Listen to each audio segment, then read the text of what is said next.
Well, we've been arguing about pronouns here in the United States and wondering why 2x4s now cost $9 a piece.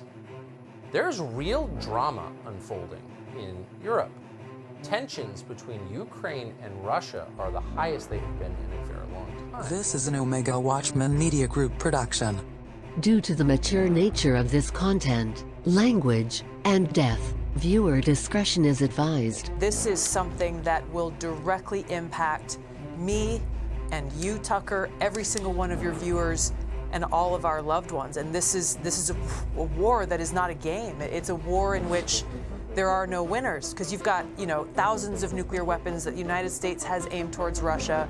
Russia has thousands of nuclear weapons aimed towards us that could hit any town or city in America in less than 30 minutes and exact a cost upon every one of us that would result in excruciating death and suffering beyond comprehension. Hundreds of millions of people dying and suffering, seeing their flesh being burned from their bones. This is something that you can't really even imagine, and it's a cost that we will all pay. And this shall be the plague wherewith the Lord will smite all the people that have fought against Jerusalem. Their flesh shall consume away while they stand upon their feet, and their eyes shall consume away in their holes, and their tongue shall consume away in their mouth.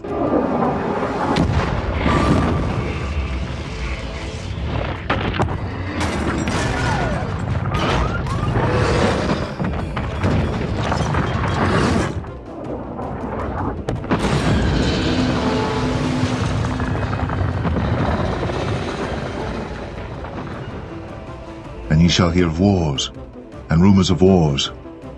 See that ye be not troubled, for all these things must come to pass, but the end is not yet.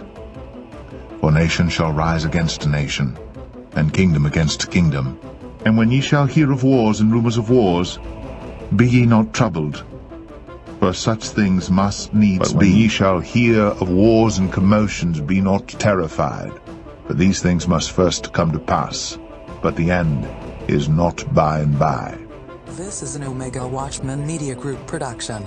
But meanwhile, there are rising tensions in East Asia. As we've been reporting, Taiwan reporting the largest incursion to date by China into its airspace. They are flying Chinese aircraft in Taiwan airspace. 25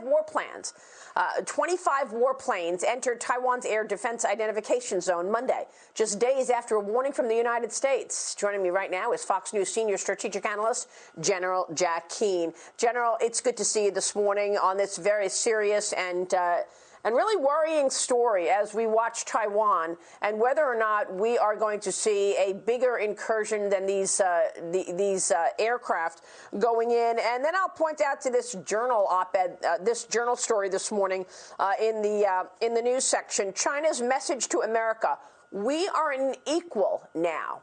Your thoughts on what we're seeing out of China and whether or not we are going to see more in terms of Taiwan?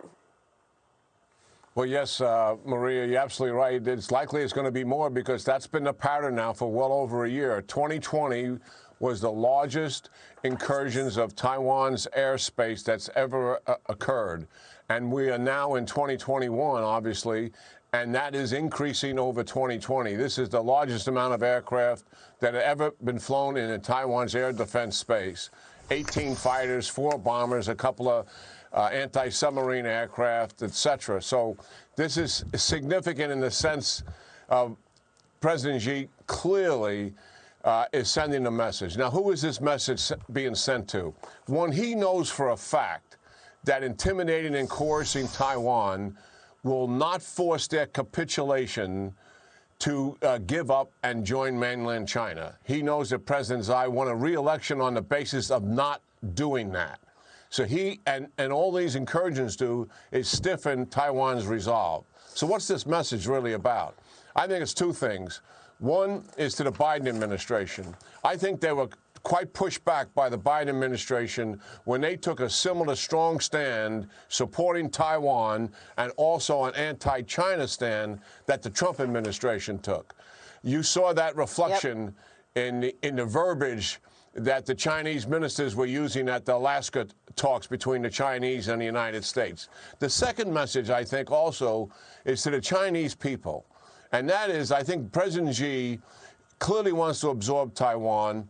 I think he has it in his mind to eventually do it by force if necessary. And he's also conditioning his domestic audience that there's problems here. And he's raising their awareness of that in the event that their conflict does take place. But I don't believe this is imminent. And certainly not before the Chinese Olympics. But the likelihood is increasing, Maria.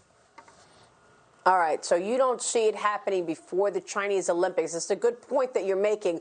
Why would they want to do that in front of the world as the world apparently gets ready to go see the Olympics in Beijing? But here's what the Journal writes this morning. Mr. Yang, the foreign associate from Beijing, Xi Jinping's top foreign policy aide, delivered a surprise, a 16-minute lecture about America's racial problems and democratic failings. The objective, say Chinese officials, was to make clear that Beijing sees itself as an equal of the United States. He also warned Washington against challenging China over a mission Beijing views as sacred, the eventual reunification of Taiwan. So clearly that came up in that meeting. But what I'm trying to understand is why the coronavirus did not come up in the Alaska meeting, General. I mean, this is a head-scratcher. President Biden has been putting the coronavirus as its #1 priority. And yet,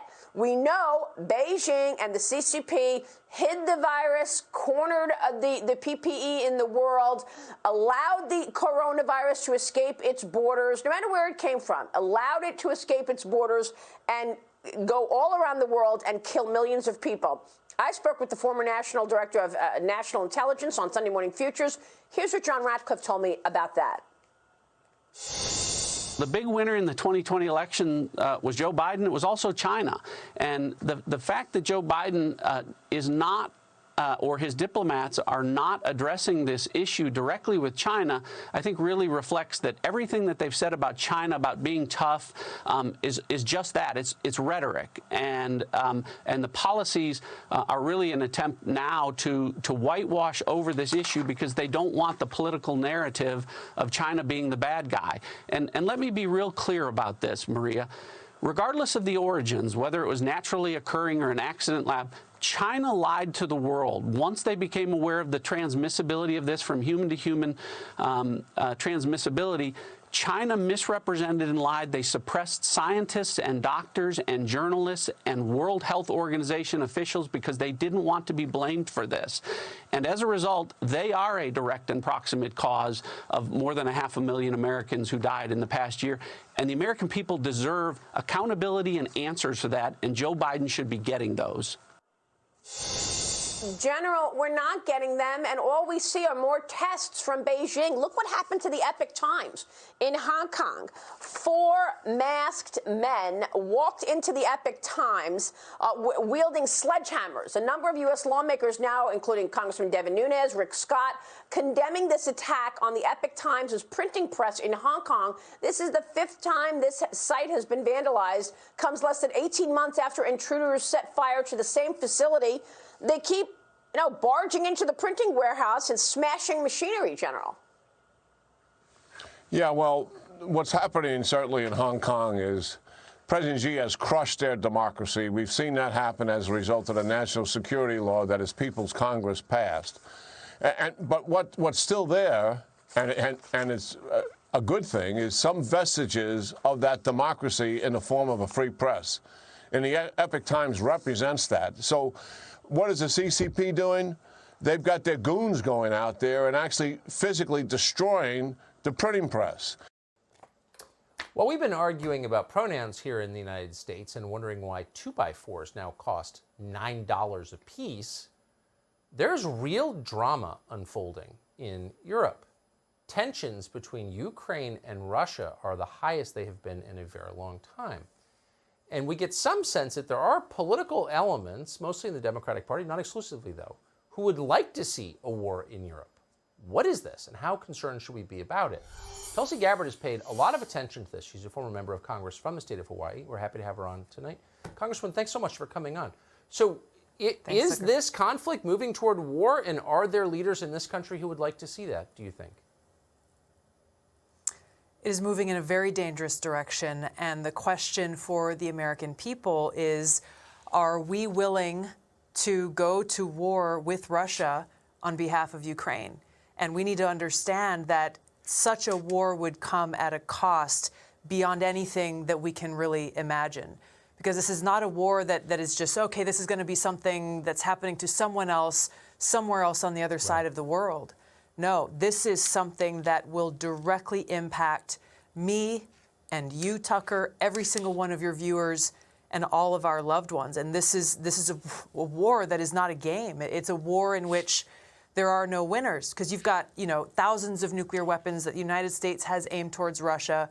Russia has thousands of nuclear weapons aimed towards us that could hit any town or city in America in less than 30 minutes and exact a cost upon every one of us that would result in excruciating death and suffering beyond comprehension. Hundreds of millions of people dying and suffering, seeing their flesh being burned from their bones. This is something that you can't really imagine, and it's a cost that we will all pay.